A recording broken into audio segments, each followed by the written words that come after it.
দেশের বাজারে হু হু করে বাড়তে থাকা কাঁচামরিচের দাম স্বাভাবিক রাখতে প্রায় ১ বছর পর ভারত থেকে আমদানি শুরু হয়েছে।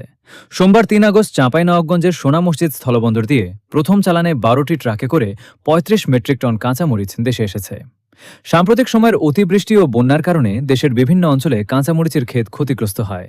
ফলে উৎপাদন কমে গিয়ে দেশের কাঁচা বাজারে কাঁচামরিচের দাম অসঙ্গতিপূর্ণভাবে বেড়ে যায়। বর্তমানে দেশের বিভিন্ন স্থানে প্রতি কেজি কাঁচামরিচ ২৮০ টাকা থেকে ৩২০ টাকা পর্যন্ত দরে বিক্রি হচ্ছে। গত এক সপ্তাহ ধরেই অপরিবর্তিত রয়েছে মরিচের দাম। বাজারে এই দাম নিয়ন্ত্রণ করতেই সরকার কাঁচামরিচ আমদানির সিদ্ধান্ত নিয়েছে। আমদানি করা মরিচ বাজারে পৌঁছালে দ্রুতই দাম কমে আসবে বলে আশা করছেন ব্যবসায়ী ও সংশ্লিষ্ট ব্যক্তিরা। সোনা মসজিদ স্থলবন্দর উদ্ভিদ সঙ্গনিরোধ কেন্দ্রের উপপরিচালক সমীর চন্দ্র ঘোষ বলেন, বাজারে কাঁচামরিচের সরবরাহ বাড়াতে ও দাম নাগালের মধ্যে রাখতে সরকার আমদানির অনুমতি দিয়েছে।